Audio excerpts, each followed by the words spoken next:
de Altac Solutions por Altac International. Queremos ser su activo más confiable. Este es un espacio para todo director y gerente que desee mejorar el funcionamiento de su empresa y la toma de decisiones. Altac Solutions, el acceso al verdadero valor agregado. Empecemos. Porque todo lo observamos, queremos comentarte en este episodio regímenes de intercambio de información 6 años después de su adopción. Nos acompañan Jorge Bachi de Altac Argentina, Marielena Mejía de Altac Perú y Eduardo Vargas de Altac Costa Rica.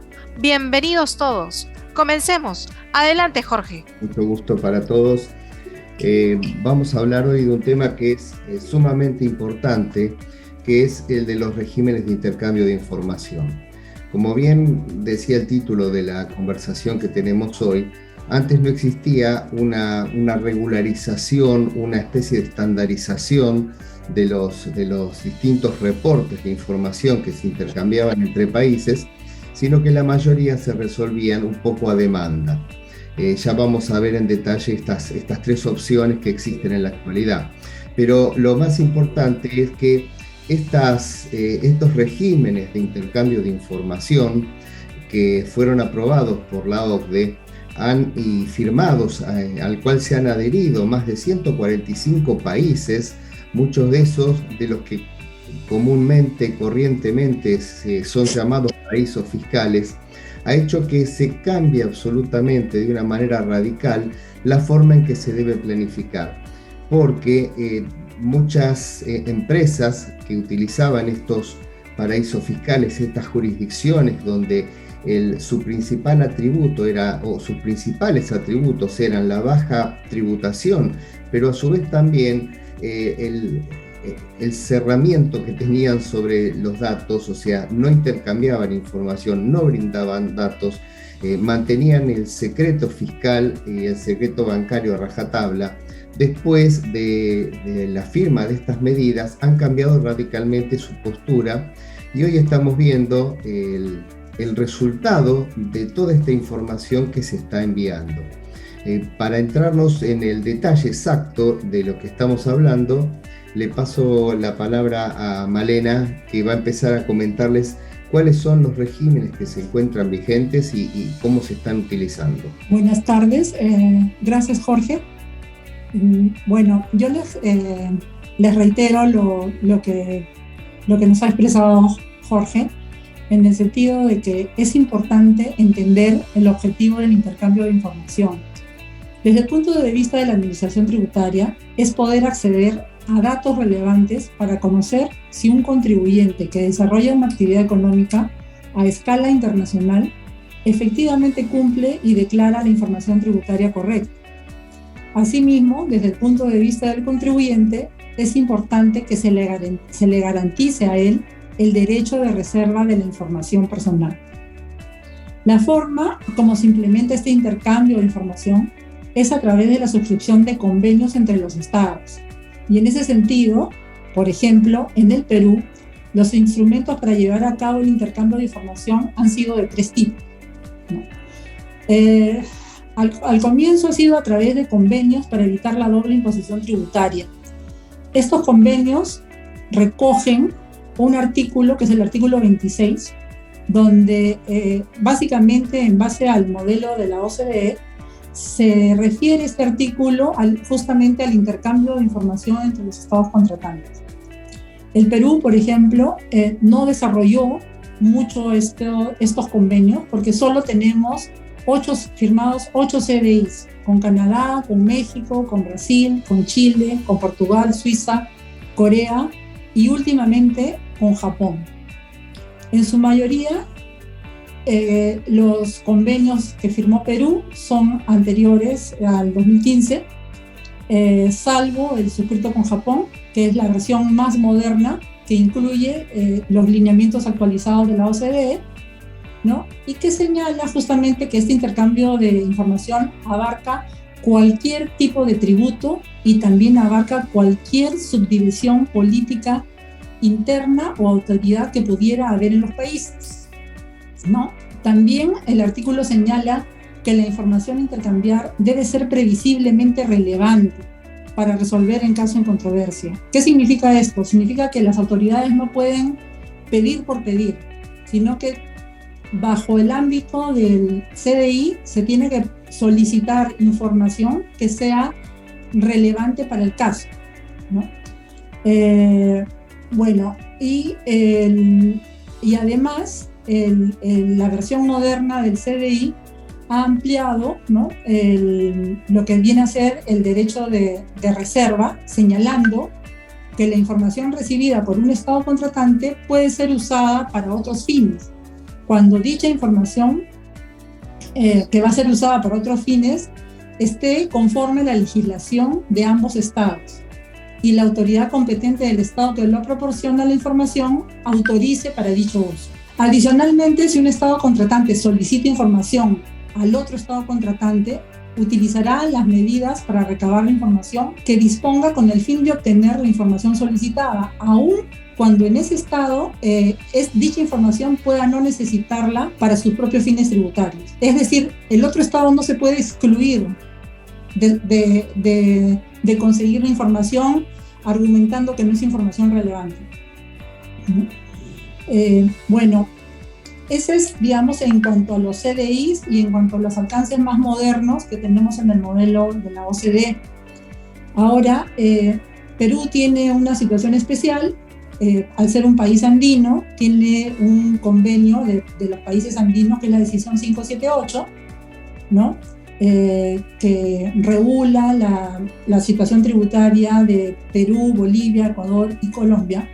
Y en este caso, a pesar de regirse por el principio de la fuente, a diferencia de la mayoría de sistemas a nivel mundial que se rige por el sistema de la renta mundial de acuerdo a la residencia, ¿no?, este convenio de la CANS también contiene un artículo referido a consultas e información entre los países, ¿no?, que está dirigido básicamente a información para evitar el fraude y la evasión fiscal. Aparte de estos convenios, podrían existir entre los países convenios bilaterales, que no necesariamente están referidos a convenios para evitar la doble imposición tributaria, sino convenios de asistencia mutua. En el caso peruano no los tenemos, y lo que sí tenemos es que hemos suscrito en el año 2018 la Convención de Asistencia Administrativa Mutua en materia fiscal, que es un convenio multilateral desarrollado por la OCDE y que en el Perú entró en vigencia en el año 2018 para las operaciones realizadas a partir del 2019.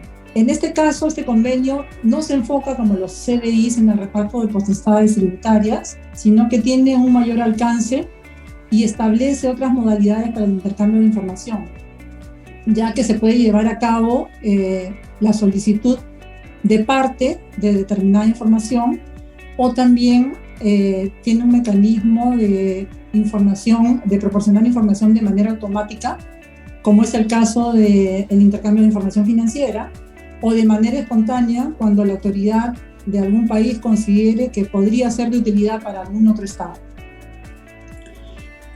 Una característica de este convenio es que la información debe mantenerse como secreta y deberá ser protegida bajo la normativa, en el caso de Perú, bajo la normativa interna de protección de datos, ¿no?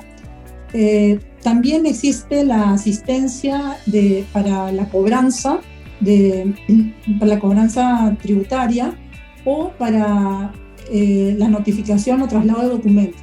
En el caso específico peruano, el Perú se ha reservado ese derecho y no presta esta última asistencia. Ahora, redondeando este sistema jurídico de los convenios entre los estados para la asistencia, tenemos como complemento, ¿no?, el estándar común de reporte de información que deben completar las entidades financieras. En el caso peruano, esta información financiera se remite a la SUNAT para que la SUNAT, que es la entidad administradora tributaria, lo pueda remitir al exterior en caso que alguna administración tributaria del exterior se la solicite. De esta manera se promueve la transparencia fiscal, ¿no?, y y también se promueve el cumplimiento de obligaciones tributarias de parte de las instituciones financieras, ¿no? ¿Por qué? Porque las instituciones financieras deben hacer firmar a sus clientes un formulario de declaración jurada por diferentes transacciones que realicen en estas entidades para las aperturas de cuentas pasivas, tanto de personas naturales como de personas jurídicas. Y básicamente, digamos, lo que debemos de resaltar de todo este sistema que ha sido propuesto por la OCDE y que muchos países han suscrito y han implementado en sus países para tener este tipo de asistencia, tiene dos grandes ideas. La idea de obligaciones de asistencia en información y digamos, en la cobranza, ¿no? Para las administraciones, para que puedan, digamos, determinar exactamente los casos de tributación de determinados contribuyentes que tienen actividad internacional, como también la parte financiera, porque la parte financiera que no se puede desligar de las transacciones que las personas realizan, sean personas naturales o jurídicas, están entrelazadas. Entonces, este sistema lo que hace es, por un lado, tenemos la asistencia operativa para las administraciones, como también se ha complementado con la asistencia financiera por el rastro económico que van dejando, digamos, los actores en el mercado económico, en la banca y otro tipo de entidades financieras que mueven el capital que genera determinados ingresos y renta. Cedo la palabra. Muchas gracias, Malena. Excelente tu exposición, sumamente amplia, y de nuestra parte nada más complementar que, como lo explicó muy bien para el caso de Perú, coincide en un 95 o 98% para el caso de toda Latinoamérica. Al final, enfoquémonos un poco en cuál es el impacto para nosotros como empresarios, como asesores de grupos económicos, todo este tema del intercambio de información. Porque tal vez uno lo escuche de primera entrada y dice, ¿y a mí en qué me afecta que una jurisdicción hable con otra, que se pueda intercambiar información? Pues resulta que mucho dependiendo de cuál sea la estructura con la que el grupo está operando. Y aquí vamos con esto. Históricamente hay cierta tendencia a estructuras fiscales agresivas o que se consideran agresivas bajo los términos actuales y la legislación y la normativa BEPS actual, donde se dependía mucho del secretismo o del no acceso a la información para hacer algún nivel de estrategia. Y como normalmente se lo decimos a nuestros clientes, hay que entender el entorno actual del intercambio de información como si antes estabas en un campo al descubierto sin ningún tipo de luz artificial a las 11 de la noche, era completamente oscuro. De repente, de las 11 de la mañana, ¡pum!, se encienden las luces, tenés iluminado tal cual campo de fútbol y se ve el más mínimo detalle de lo que vos estás trabajando. Entonces, tenemos que entender que a hoy lo que hacíamos como grupo económico hace 10, 15 años y que nos ha servido históricamente, puede no servirnos porque tal vez dependíamos de que la administración local no pudiera ver lo que yo estaba haciendo o dejando de hacer afuera. Ahora, temas como la sustancia, temas como el aprovechamiento de legislaciones con pocos requerimientos de instalarse en ellas, temas como la prestación efectiva de estas transacciones son fundamentales a efectos de poder justificar estos flujos de dinero que ya Malena nos está diciendo, porque igual mucho del intercambio de información y el intercambio automático de información se centra en la información bancaria a nivel del CRS para todo el mundo y a nivel del FATCA para Estados Unidos. Recuerden el principio de auditoría, follow the money, y le vamos a llegar a los hechos relevantes, y justamente eso es lo que se está buscando a través de este tema. Entonces preguntémonos, ¿qué conclusiones o qué riesgos incrementales puede tener mi grupo económico o mi patrimonio personal como dueño de este grupo económico si la administración local de mi país puede ver lo que yo tengo en España, lo que yo tengo en Suiza, lo que yo tengo en Argentina o inclusive lo que yo tengo en Panamá o Belice?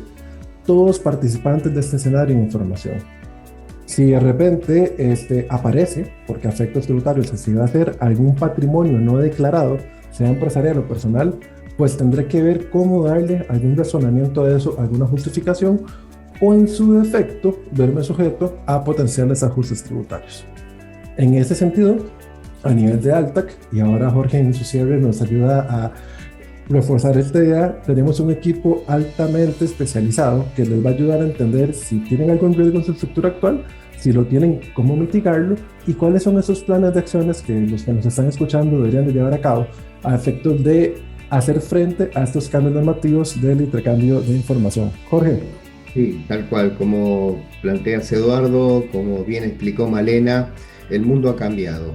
Desde la aparición de estos tipos de controles, el mundo ya no es el mismo del que era, y aquellas personas que por distintos motivos o razones, legales o no legales, hubieran utilizado alguna jurisdicción que lo amparara en el secreto fiscal con respecto a su país, hoy ya no lo tiene, porque como bien planteabas, la mayoría de las jurisdicciones, diríamos casi todas aquellas donde alguien con buen tino estaría dispuesto a poner su patrimonio, están todas involucradas en este proceso. Esto, como bien lo planteabas Eduardo, genera un sinfín de ajustes tributarios, y qué mejor que adelantarse a ellos haciendo un análisis estructural de toda la planificación tributaria que se venía llevando hasta este momento, para hacer una evaluación si realmente esa estructura no debe cambiar y eventualmente enfrentar un ajuste tributario de motus propio, sin esperar que sea el fisco el que venga a descubrirlo y lo ajuste con otras herramientas. Hay situaciones de blanqueos, de moratorias en muchos países que justamente dan una oportunidad impecable para resolver estos problemas que se tienen de tiempos pasados, del cambio de paradigma que se ha dado. Y como bien también decías Eduardo, ALTAC International está perfectamente preparado, tiene un equipo de profesionales muy capacitados en el tema que seguramente podrán ayudarlos a resolver estos procesos. Muchas gracias a Jorge Bachi de ALTAC Argentina, Marilena Mejía de ALTAC Perú y Eduardo Vargas de ALTAC Costa Rica por este episodio Regímenes de Intercambio de Información 6 años después de su adopción.